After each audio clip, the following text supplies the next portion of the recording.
여러분 안녕하십니까? C채널 매거진 굿데이 첫 소식입니다. 한소만교회 담임 목사이자 한교총 전 대표 회장인 유영모 목사가 지난 14일 파주 한소만교회에서 자신의 삶을 기록한 심리전기 그림자를 딛고 일어선 동화 유영모의 리질리언스 출판 기념회를 열었습니다. 자서전이나 회고록과 달리 한 사람의 인생을 심리학적 관점으로 바라보고 연구하여 발표하는 심리전기 형식으로 출간된 이번 저서 출판 기념회는 감사 예배와 토크 콘서트의 순서로 진행됐습니다.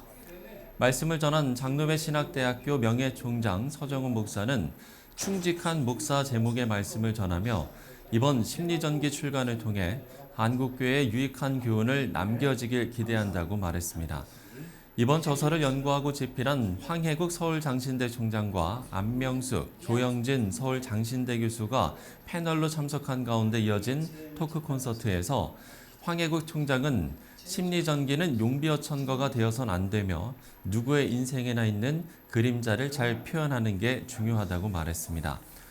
유영모 목사는 인생의 가장 어렵고 처절한 삶이 심리전기에 표현되어 있으며 이 기간이 주님의 은혜의 자국을 발견하는 시간이었다고 말했습니다. 인생 여정에 어려울 때가 하나님이 더 가까이 와 계시는 때였다는 것을 발견하게 되었습니다. 너무나도 어려울 때는 하나님께서 나를 품에 안으시고 등에 업으시고 걸어왔던 여정이 아니었나 그렇게 생각합니다. 한국 교회가 지금 위중할 때이지만은 틀림없이 가까이 와 계시는 하나님의 손길을 느낄 수가 있다. 하나님께서 우리 한국교회와 함께 하신다.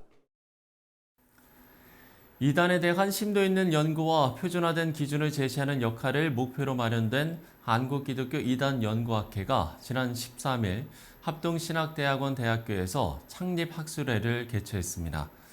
초대학회장 유영건 목사는 한국교회 이단 현황과 대처 진단의 필요성을 주제로 기조 강연을 전하며 지금이 이단 세력의 존립을 좌우할 수 있는 기회라고 강조했습니다. 이번 학술회에는 한국 이단 상담 목회연구소 대표 강경호 박사를 비롯한 이단 전문가들이 시대별 이단 현황과 대처 분석에 대해 발표했고 이에 대한 논평이 이어졌습니다. 한편 한국기독교 이단 연구학회는 이단의 주장과 사상을 신학적으로 정리한 연구자료를 한국교회에 보급해서 이단 대처 활동을 이어나갈 방침입니다. 사단법인 한국독립교회 선교단체 연합회 카이캄이 지난 15일 성남 할렐루야 교회에서 제49회 목사 안수자 연수교육을 개최했습니다. 1997년 설립 이래 매년 2차례씩 목사 안수식을 거행하고 있는 카이캄은 연수교육을 목사 안수 필수교육으로 시행하고 있습니다. 첫날 강의를 전한 강남 새사람교회 전기철 목사는 자신의 교회 개척기를 소개하면서 교회를 개척하며 겪은 여러 어려움과 유혹, 목회 방향성 등에 대한 이야기를 전했습니다. 이번 교육 강사진은 김상복 할렐루야 교회 원로 목사, 현대종교 탁재원 소장, 브릿지 임팩트 사역원 이사장 홍민기 목사 등이고 오는 4월 20일 제29회 목사 안수식이 거행될 예정입니다.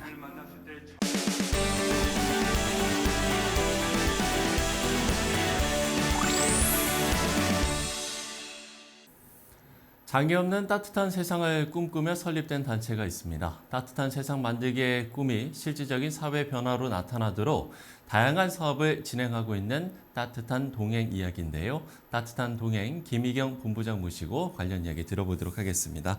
본부장님 안녕하십니까? 안녕하세요. 네. 장애 없는 따뜻한 세상을 꿈꾸는 분들이다라고 말씀을 드렸는데요. 먼저 따뜻한 동행 어떤 단체인지 소개부터 해주시죠. 네, 따뜻한 동행은 따뜻한 사람들이 함께 모여 장애 없는 따뜻한 세상을 만든다라는 미션으로 2010년 3월에 설립된 사회복지법인입니다. 예, 어떤 분들이 또 함께하고 있는지도 소개를 해주신다면요. 여러 많은 이사님들과 자문위원회 그리고 수많은 후원 기업들 또 직원들이 함께하고 있는데요. 그 직원들 모두 장애 없는 따뜻한 세상을 위해서 나름 노력하고 헌신하는 그런 사람들입니다. 앞서 이제 말씀을 드린 장애 없는 따뜻한 세상이라면 장애인이 생활하는데 장애가 없는 세상 이렇게 이해를 하면 되겠습니까? 네, 맞습니다. 저희가 자주 사용하는 말 중에 그 그 장애는 몸이 아닌 환경에 있습니다라는 말이 있습니다.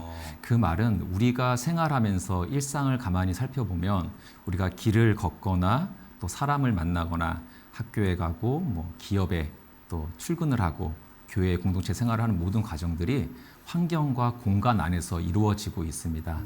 그런데 만약에 그 환경과 공간이 불편하고 위험한 환경이라면은 어떨까 한번 생각해 보면 어떨까요? 장애인들에게는 그러한 환경이 더 힘들고 더 위험한 환경이 될 수가 있습니다. 그래서 장애인, 비장애인 모두가 환경 속에서 편리하고 안전한 그런 생활을 할 수 있는 것이 따뜻한 세상의 하나라고 생각을 합니다. 앞서 이제 따뜻한 동행 단체를 소개를 해주셨는데 그럼 이제 구체적으로 주력하시는 사역이 어떤 건지 설명을 해주시면 좋을 것 같습니다. 네, 저희가 하는 사업 중에 대표적인 사업은 공간복지 사업이라는 것이 있습니다. 공간복지 사업. 예, 맞습니다. 공간을 개선하고 환경을 개선하는 사업인데요. 장애인들의 어떤 장애 유형과 필요에 맞춰서 그 공간을 바꿔드리는 그런 사업을 하고 있습니다. 또 일자리 창출이라고 해서 장애인들이 일상과 사회생활을 마음껏 펼칠 수 있도록 돕는 그런 일자리 창출 사업이 있고요. 꿈을 실현하기 위한 첨단 보조기구 지원 사업과 또 장애인식 개선 사업, 그리고 자원봉사 활동 지원 같은 사업들을 열심히 펼쳐나가고 있습니다. 그럼 이번에는 설립 계기를 좀 들어봤으면 좋겠는데요. 따뜻한 동행이 설립되기까지 이런 사역의 필요성을 느끼고 공감하신 분들이 좀 많았을 것 같거든요. 어땠습니까? 처음에 따뜻한 동행을 만들 때 저희 이제 설립을 한 이사장님께서 젊었을 때 그런 장애를 가진 분들을 좀 접할 기회가 있었다고 합니다. 그때 당신이 어떤 사회에서 어떤 위치가 되고 성공을 하게 되면은 꼭 의미 있는 그런 법인을 만들어서 그들과 함께 지원하고 같이 성장하는 그런 법인을 만들고 싶다라는 계기가 좀 있으셨고요. 그러면서 함께하는 이사진들, 자문위원들, 또 특별히 수많은 그런 후원 기업들이 저희 함께 하고 계신데요. 그 중에서도 또 가장 의미 있는 분들 중에 여러분들이 계신 분들은 바로 이제 매월 소중한 후원금을 저희에게 이렇게 전해주시는 그런 개인 소액 후원자분들이 저희와 함께 이 사업을 진행하고 계십니다. 아마 이제 연장선상의 질문이 되지 않을까 싶은데 또 이번 주 토요일이 장애인의 날이기도 하고요. 본부장님이 아무래도 현장에 가까이 계시기 때문에 글쎄요, 2024년 이 지금 시점에서 장애인의 현실은 어떤가 이 부분도 좀 궁금한데요. 우리나라 등록 장애인 수가 265만 명이라고 합니다. 그 말은 20명당 1명이 장애인이라는 얘기인데요. 가만히 생각해 보시면은 우리 주변에서 장애인들을 보실 기회가 생각보다는 많지 않다라는 것을 좀 느낄 수 있을 겁니다.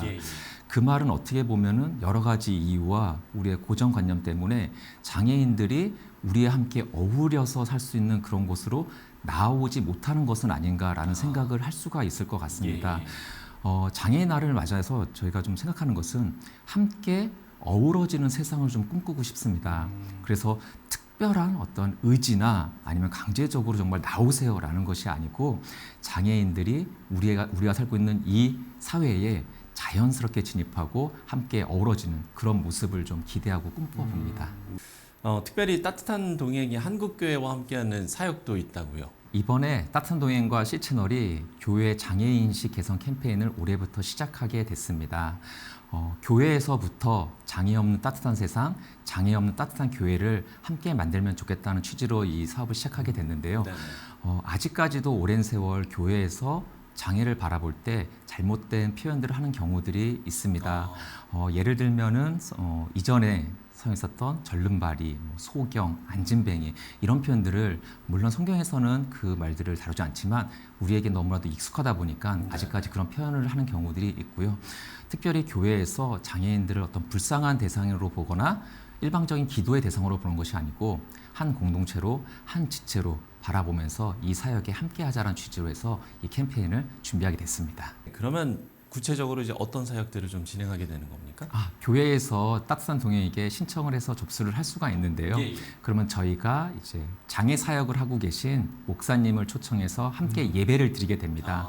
그러면서 성도들에게 장애에 대한 인식을 다시 한번 좀 말씀드리고 성경적인 장애에 대해서 같이 생각하고 앞으로 교회가 어떻게 장애인 성도들을 바라볼지를 같이 논의하고 고민하는 시간을 갖게 됩니다. 결국에는 우리가 이제 장애인들을 뭐 말씀을 계속 해주셨습니다만 어떤 돌봄의 대상만이 아니라 정말 같은 사회 구성원으로서 바라보는 그 시각이 가장 중요할 것 같은데요. 이 부분에 대한 중요성을 다시 한번 좀 짚어주신다면요. 한 가지 예로 장애인 일자리 창출 사업을 통해서 많은 장애인들이 자신이 가지고 있는 재능과 역량을 지금도 완벽하게 수행을 하고 계십니다.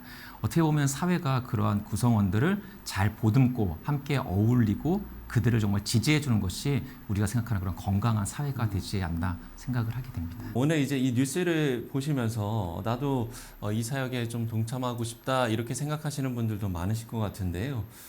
자원봉사로 함께 할 수 있는 일들도 있겠지요. 따뜻한 동행은 지역에 있는 여러 파트너 기관들과 함께 자원봉사 프로그램을 제공해 드리고 있습니다. 네.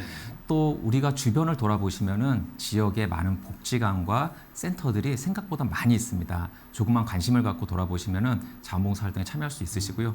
또 요즘은 온라인이 굉장히 많이 활성화돼서 온라인으로 검색만 하시면은 장소, 시간, 프로그램 이런 것들을 편하게 보시면서 참여할 수가 있으십니다.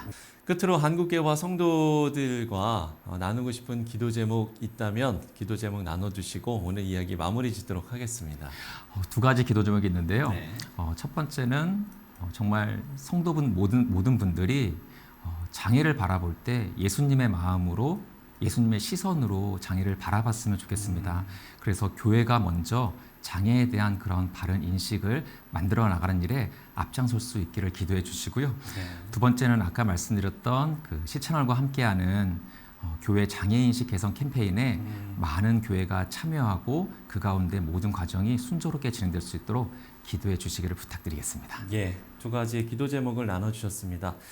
예수님의 마음으로 또 예수님의 시선으로 장애인을 바라봐 줬으면 좋겠다라는 말씀을 해주셨고요.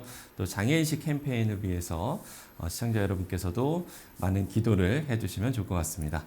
네, 지금까지 따뜻한 동행 김희경 본부장과 이야기 나눠봤습니다. 본부장님 오늘 말씀 고맙습니다. 감사합니다.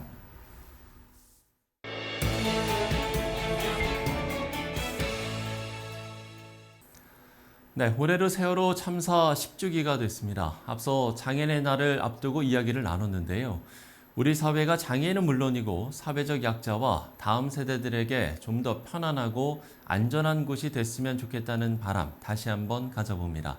실천의 매거진 굿데이 오늘 순서는 여기까지입니다. 시청해주신 여러분 고맙습니다.